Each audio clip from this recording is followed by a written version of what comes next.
Poor diet now outkills smoking worldwide, and your heart is the first to pay. With every salty, ultra-processed meal, your arteries can stiffen, your blood pressure can spike, and inflammatory signals quietly rise. Meanwhile, clinical trials show that simple shifts, more plants, fewer refined carbs, healthier fats, can lower LDL, calm inflammation, and cut cardiac events. Hidden in plain sight is a powerful treatment you control 3 times a day.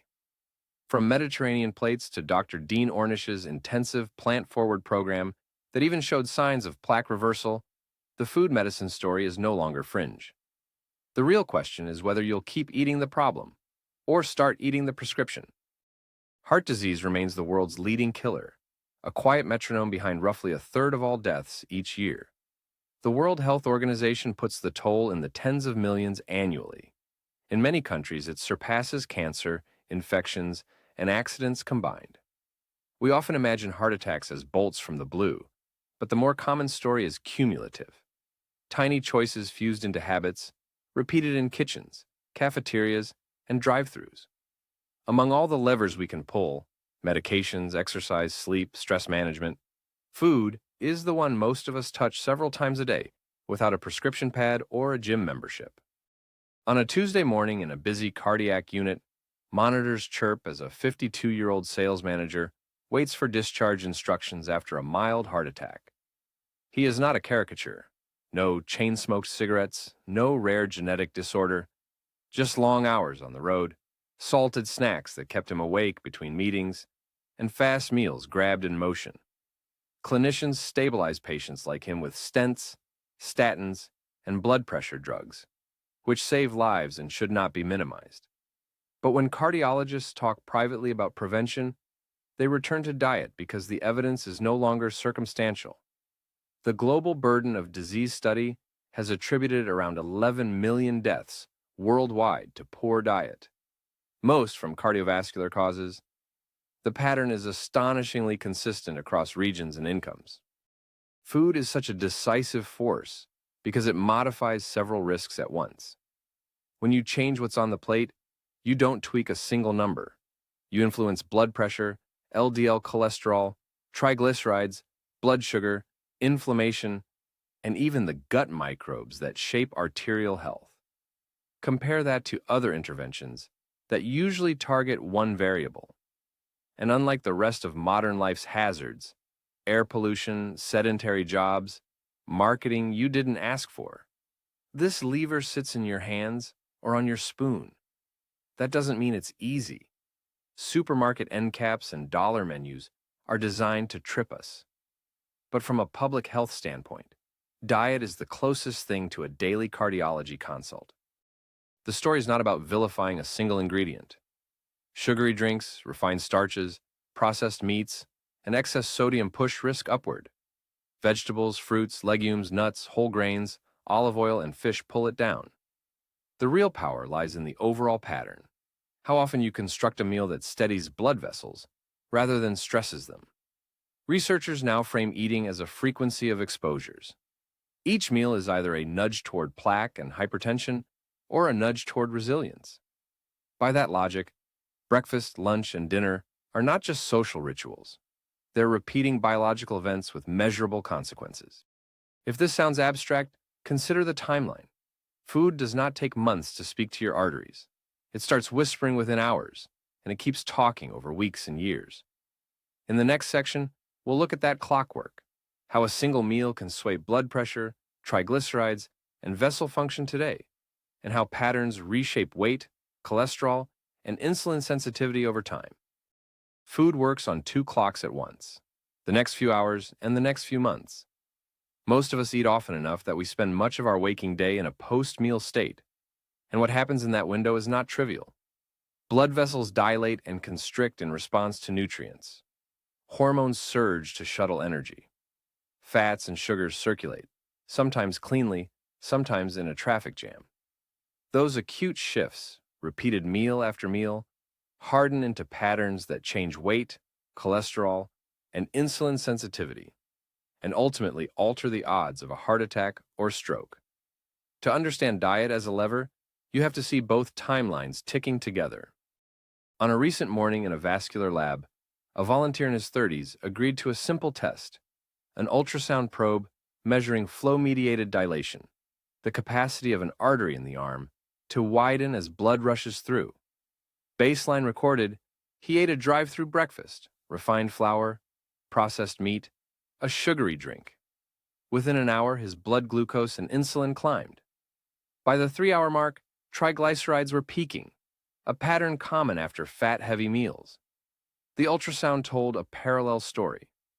The artery's ability to dilate dipped markedly for several hours, a phenomenon studies have documented after high-fat or high-sugar meals, sometimes by a fifth to a third. In salt-sensitive people, a single high-sodium meal can nudge systolic blood pressure upward within hours and stiffen arteries transiently. Each of these changes resolves, but stack them across weeks, and you begin to see how everyday eating becomes a cardiovascular environment. The biology is straightforward, if unsparing. A salty lunch draws water into the bloodstream, increasing volume and pressure. It can amplify sympathetic nervous activity and blunt the nitric oxide that keeps vessels supple. A sugar-loaded snack floods circulation with glucose, provoking an insulin spike. The oscillation fuels oxidative stress and, over time, pushes cells toward insulin resistance. A fatty dinner sends chylomicrons, lipid carriers, into motion. Their remnants linger, infiltrate the vessel wall, and stoke inflammation while impairing endothelial function. Put sugar and fat together, as many ultra-processed foods do, and you extend the post-meal turbulence. Meal timing matters too. Late-night eating tends to worsen glucose and triglyceride excursions, especially in shift workers, whose circadian rhythms are already misaligned. Even the gut contributes in real time. Compounds like trimethylamine N-oxide, TMAO, can rise after certain animal-based foods, adding another layer to postprandial vascular stress. Stretch the timeline to weeks and months, and the cumulative picture sharpens. Reduce sodium meaningfully, and blood pressure often falls within days. Clinical feeding studies like DASH observed substantial drops within 2 weeks. Shift from refined grains and sugary drinks to fiber-rich whole foods, and fasting triglycerides decline, while HDL cholesterol ticks up modestly. Replace a portion of saturated fat with unsaturated sources, olive oil, nuts, seeds, fish, and LDL cholesterol typically falls, sometimes within 6 to 8 weeks, as the liver adjusts its handling of lipids. Add soluble fiber and plant sterols, and the effect compounds, small steps adding up. Weight is the quiet multiplier. Losing even 5 to 10% of body weight, especially from the waist, can improve insulin sensitivity, lower blood pressure, and cut triglycerides by dozens of milligrams per deciliter. Liver fat recedes, the pancreas strains less, and morning numbers on the lab slip begin to move. None of this demands perfection. It rewards repetition. The body keeps a running tally of what it is asked to process, and the ledger is itemized. Blood pressure, lipids, endothelial function, inflammatory signals, microbial metabolites. Understanding those entries is the next step in turning meals into medicine.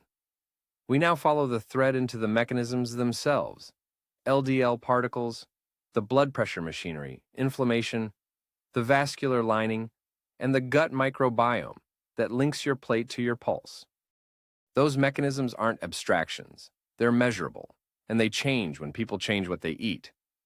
In a clinic in Cleveland, a cardiologist toggles through a patient's labs: LDL particles, blood pressure traces from a home cuff, high sensitivity C-reactive protein, a note on endothelial function from a flow-mediated dilation test. To non-specialists, the alphabet soup is alien. To the heart, it's a daily language, and diet shapes every verb and noun in the sentence. Start with LDL, the ubiquitous bad cholesterol, which is less a single number than a fleet of particles ferrying fat through the bloodstream. The more ApoB-containing particles you have, the more chances they have to slip into the arterial wall, trigger immune cells, and slowly build plaque.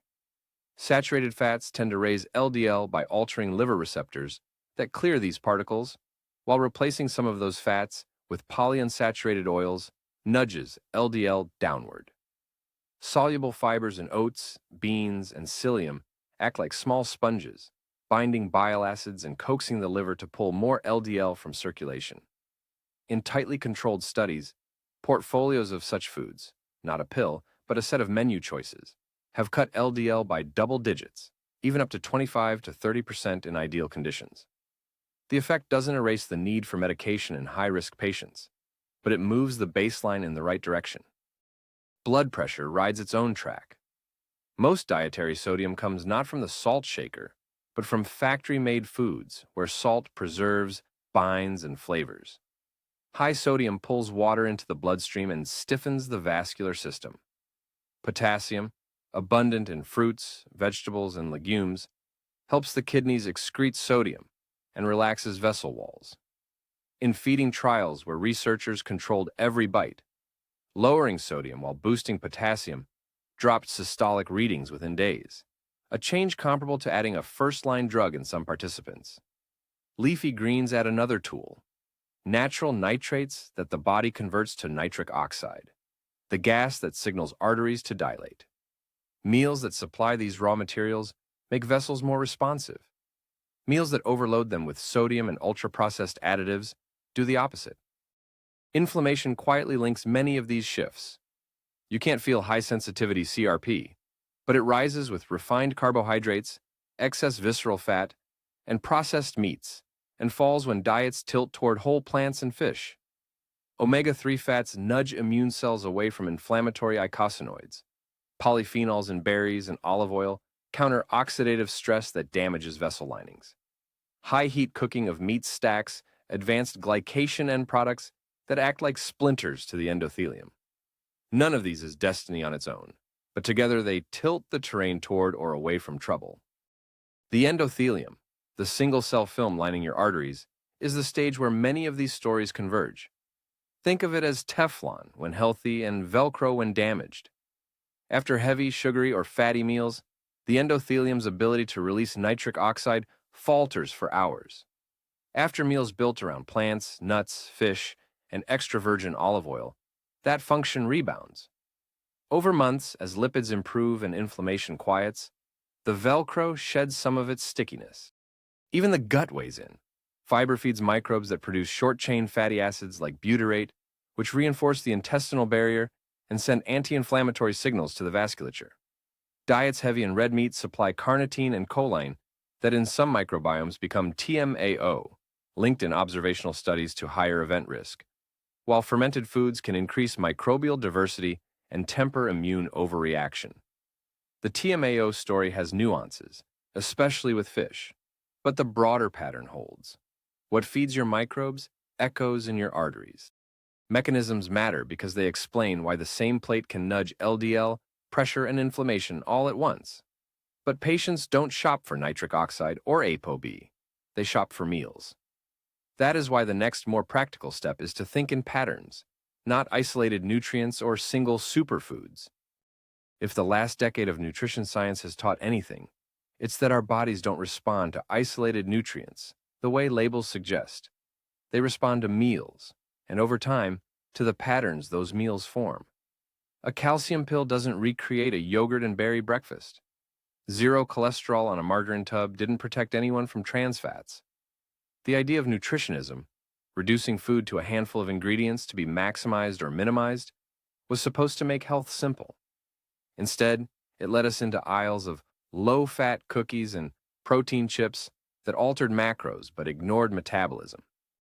Walk a supermarket with a dietitian, and you see the trap. A granola bar boasts whole grains, yet delivers 3 teaspoons of added sugar. A yogurt drink advertises gut health, yet contains barely any live cultures and plenty of syrups. What matters is not the halo on the front of the package, but the company nutrients keep, the fibers, fats, and phytochemicals braided into the food matrix, and how that matrix interacts with everything else you eat that day. A leafy salad drizzled with extra virgin olive oil behaves differently than lettuce drowned in a sugar-heavy dressing. A bowl of steel-cut oats with walnuts and fruit has a different metabolic footprint than a whole-grain pastry. Foods aren't just carriers for carbs, fats, and protein. They're delivery systems for signals. Controlled feeding trials made this clear. When researchers designed entire eating patterns, rather than swapping a single nutrient, blood pressure, lipids, and inflammatory markers moved together. The DASH trials, which coordinated fruits, vegetables, low-fat dairy, legumes, and lean proteins, while dialing down sodium, cut blood pressure in a matter of weeks. OmniHeart showed that varying the macronutrient balance within a healthy pattern, more unsaturated fat or more protein in place of refined carbohydrate, could enhance the effect further. Mediterranean-style programs that emphasized extra virgin olive oil, nuts, fish, and a wide palette of plants reduced cardiovascular events in high-risk populations, likely because they improved multiple pathways simultaneously. None of those results rested on a single magic ingredient. They emerged from combinations. The flip side is a cautionary tale about supplements and nutrient-by-nutrient strategies. Trials of antioxidant vitamins that looked promising on paper failed to prevent heart disease, and some, like beta-carotene in smokers, caused harm. Generic fish oil capsules delivered mixed or minimal results in broad populations, even as specific prescription-strength EPA helped certain high-risk patients under medical care. Fiber pills can lower LDL modestly, but they don't reproduce the satiety, glycemic steadiness, and microbial benefits of intact whole foods. The pattern is not anti-supplement, it's pro-context. Nutrients inside real foods travel with cofactors and textures that alter absorption and hormonal responses. That context includes substitutions. Replacing saturated fat with refined starch does little for cardiovascular risk, which helps explain why the low-fat era fizzled. Replace some saturated fat with polyunsaturated fats from nuts, seeds, and oils, and LDL falls while endothelial function improves. Swap sugary drinks for water or unsweetened tea and triglycerides ease. Trade processed meats for legumes or fish, and inflammatory markers quiet down. Think of the plate as a set of levers that operate together. Pulling one while pushing another in the wrong direction cancels out the gain. Patterns also fit how people actually live. A way of eating that aligns with culture and routine. Mediterranean in a coastal town, DASH-inspired in a cafeteria, plant-forward in a commuter's lunchbox, has a better chance of sticking than a spreadsheet of do's and don'ts. Even more intensive patterns, like the very low-fat plant-based approach popularized by Dr. Dean Ornish, pair diet with stress reduction, movement, and social support to reinforce change. The common thread is coherence. Meals that repeatedly deliver fiber, unsaturated fats, potassium, and polyphenols, while limiting the industrial shortcuts that keep blood vessels under strain. For clinicians, this reframing is practical. You can't prescribe more nitric oxide, but you can help patients build a pattern. Breakfasts anchored in intact grains and fruit, lunches with legumes and greens, dinners with fish or tofu, vegetables and olive oil, snacks that are nuts, not neon. Over weeks, the pattern writes itself into lab results and blood pressure logs. Over years, it shapes risk. Still, clarity requires naming the forces that pull in the other direction. Before we build up the positive pattern, we have to strip away the biggest dietary drivers of harm: excess sodium, refined carbohydrates and added sugars, ultra-processed foods, and processed meats dense with saturated fats and additives. Those are the ruts in the modern menu, and they're where we go next. If patterns are the frame, certain foods and ingredients are the nails that hold risk in place. Ask any cardiology ward dietitian what they battle most, and you'll hear the same list, delivered with weary precision. Too much salt, a steady drip of refined carbohydrates and added sugars, a diet dominated by ultra-processed products, and a reliance on processed meats. None of these is exotic. They are the everyday defaults of modern eating, and they push blood pressure higher, blood lipids in the wrong direction, and inflammation into a slow boil. Sodium is the quietest saboteur. Most people don't shake it on. They buy it already embedded in breads, sauces, deli meats, frozen meals, and snacks. Globally, average intake hovers around 3.5 to 4 grams of sodium a day, roughly double the World Health Organization's recommended limit. In controlled feeding studies, cutting sodium from about 3.3 grams to 1.5 grams a day dropped systolic blood pressure within weeks, with the largest gains in people with hypertension, older adults, and Black patients who tend to be more salt-sensitive. The mechanism is old-fashioned physics. More sodium means more water retained in the bloodstream. But the downstream effects include stiffer arteries and heightened sympathetic tone. Walk through any supermarket, and you'll see why intake stays high. Healthy soups with a third of a day's sodium per serving, artisanal breads carrying a stealthy load, condiments that turn a sandwich into a briny spike.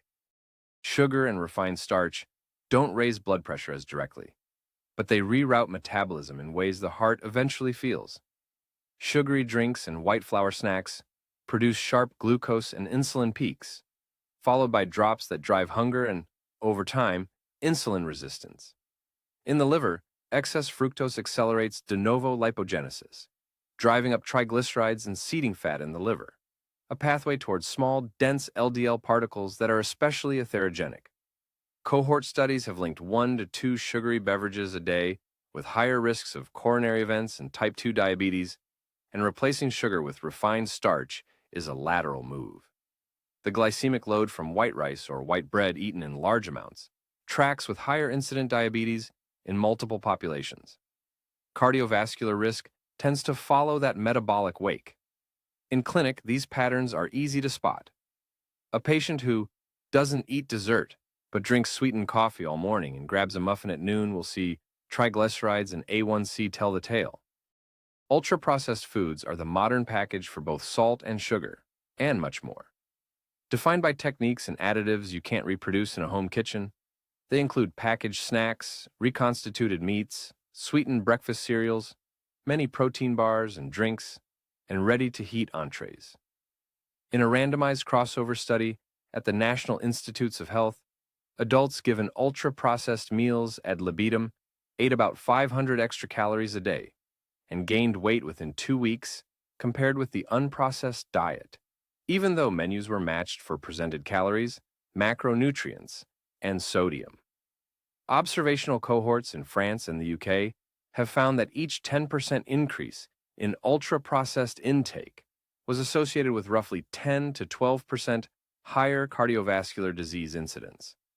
Mechanisms stack: fast eating rates, low fiber and protein satiety signals, hyperpalatable combinations of sugar, salt, and fat, and a parade of emulsifiers and sweeteners that may disturb the gut barrier and microbiome. Not all processed food is harmful, but the ultra-processed pattern reliably displaces the foods that protect.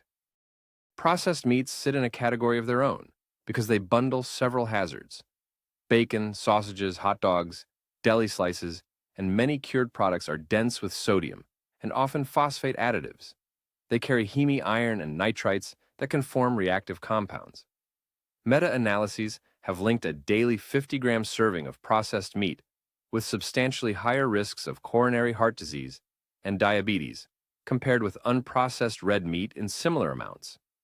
In clinic, swapping a turkey sandwich for beans and greens isn't just about fat grams.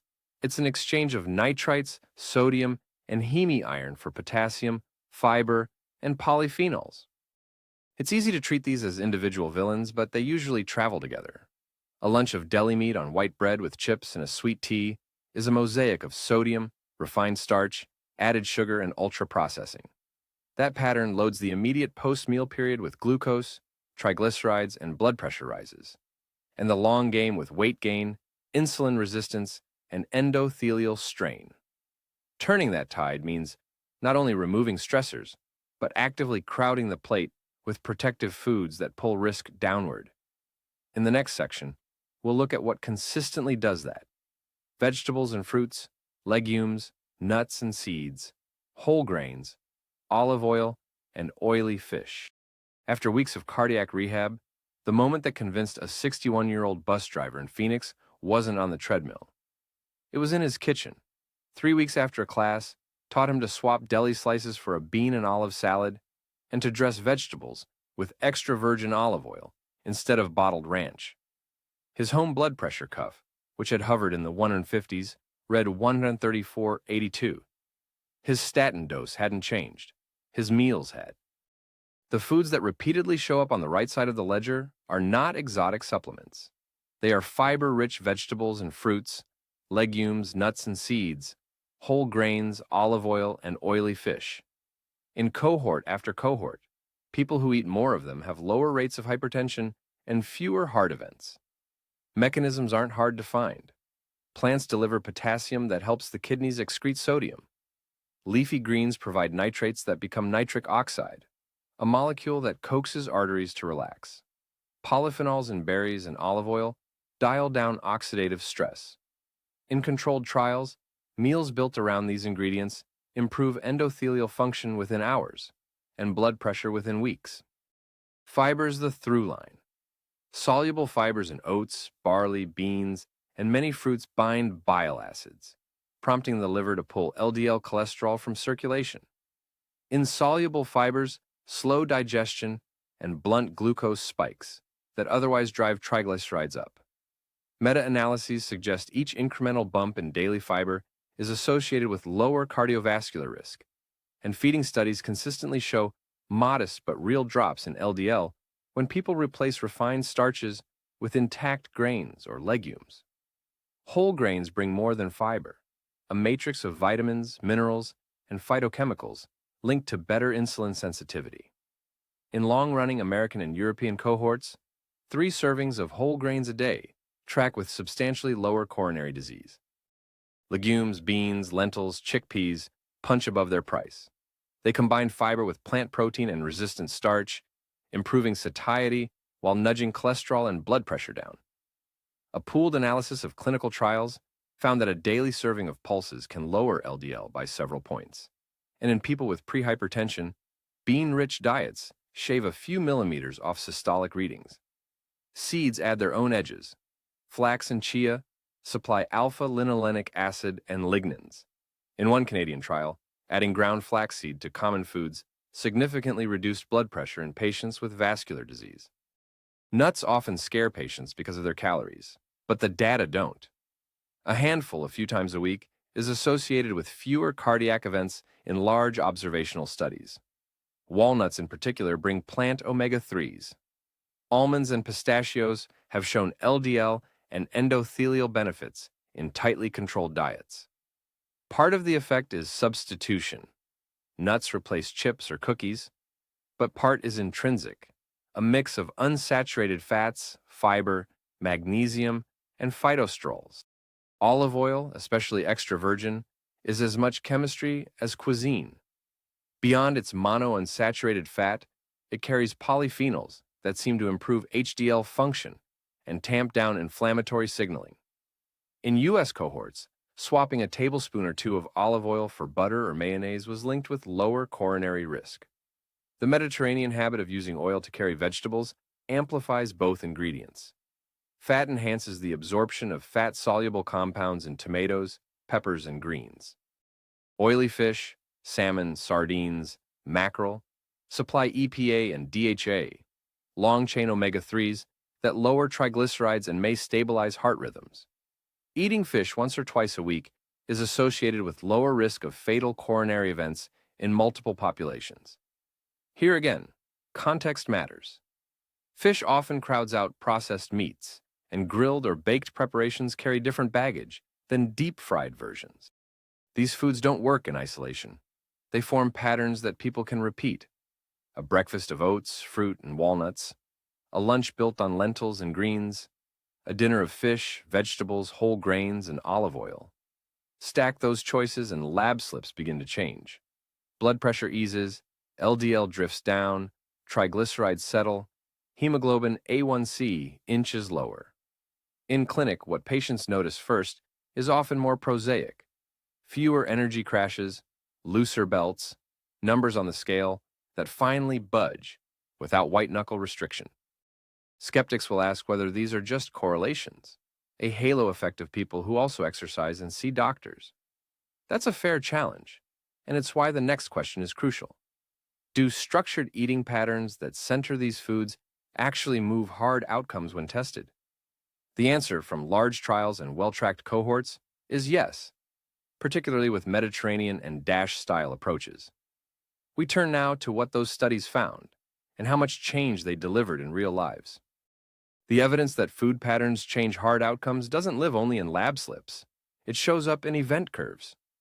In a health center outside Barcelona, older adults at high cardiovascular risk lined up every few months for counseling and supplies. Green glass bottles of extra virgin olive oil handed out by the liter, or bags of walnuts, almonds, and hazelnuts, measured for a daily handful. They were part of PREDIMMED, a landmark Spanish trial that randomized 7,147 people to one of three diets: a Mediterranean pattern supplemented with olive oil, the same pattern supplemented with mixed nuts, or advice to follow a low-fat diet. After roughly 5 years, both Mediterranean groups had about 30% fewer major cardiovascular events than the low-fat group, with the most striking reduction in strokes.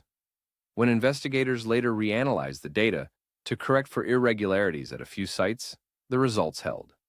Medications, clinics, and genetics mattered, as they do everywhere. On top of those, meals moved the risk needle. The blood markers pointed in the same direction. Participants eating the Mediterranean pattern saw modest drops in blood pressure and improvements in glucose control. Measures of inflammation and oxidative stress fell. Lipids shifted in a way textbooks might not predict. LDL fell only a little, but endpoints improved, likely because the diet reduced LDL's vulnerability to oxidation, lowered triglycerides, and made arterial linings more responsive. In people with metabolic syndrome, the pattern also cut progression to type 2 diabetes. These weren't idealized feeding trials. People cooked for themselves, holidays intervened, life intruded, and yet the signal emerged. DASH took a different approach. Control the menu tightly and see how fast pressure responds. In NIH-funded feeding studies in the 1990s, volunteers lived on prepared food for 8 weeks. No weight loss, no alcohol swings, no guesswork.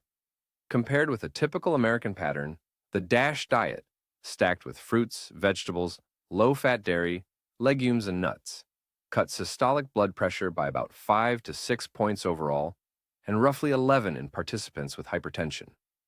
A companion trial, DASH Sodium, layered sodium reduction on both diets, showing dose-response drops in pressure at lower sodium intakes, with the biggest gains when sodium reduction met the DASH pattern. The benefit spanned ages and ethnicities, but was especially pronounced among Black participants, who shoulder a heavier burden of hypertension. OmniHeart later showed that within a healthy pattern, replacing some carbohydrate with unsaturated fat or protein could enhance the effect on blood pressure and lipids. Outside trial clinics, the long view comes from cohorts that tracked how people actually eat over years. In the Nurses' Health Study and the Health Professionals Follow-Up Study, decades-long projects involving hundreds of thousands of Americans, higher adherence to Mediterranean or DASH-like scores was consistently associated with 20 to 30% lower risk of coronary events and stroke. Similar associations have appeared in European cohorts and among middle-aged adults in the UK, where better pattern scores linked to fewer heart-related hospitalizations. Cohorts can't prove causation, but when the same foods that lower blood pressure and improve lipids in feeding trials also track with fewer events in populations, confidence grows. Secondary prevention, the question facing someone who already has coronary disease, is tougher, and here too the needle points toward Mediterranean eating. The Lion Diet Heart Study, though small and stopped early, reported striking reductions in recurrent events among survivors of a first heart attack assigned to a Mediterranean-style diet. More recently, in Spain's CardioPrev trial, more than 1,000 patients with established coronary disease were randomized to a Mediterranean or a low-fat diet and followed for years. The Mediterranean group experienced fewer major cardiovascular events. Across these trials, diet worked alongside statins, blood pressure drugs, and stents. It wasn't a substitute so much as a second line of defense. One practical detail often gets lost. These benefits didn't require exotic ingredients or perfect adherence. They required repetition of a few core elements: vegetables and fruits most days, legumes and whole grains regularly, nuts and extra virgin olive oil as staples, fish more often than processed meats, combined with restraint on sodium and ultra-processed products. People ate culturally familiar versions of that template: lentils in Spain, greens and beans in the US, fish on coasts, olive oil swapped in for butter. The physiology doesn't insist on one cuisine. For patients wondering if these patterns are worth the effort, the promise is twofold: near-term improvements in numbers you can measure at home, and long-term protection you won't feel until you need it. The next step is making this actionable: how to translate the evidence into weeknight shopping, simple swaps, and routines that stick long after the clinic visit ends.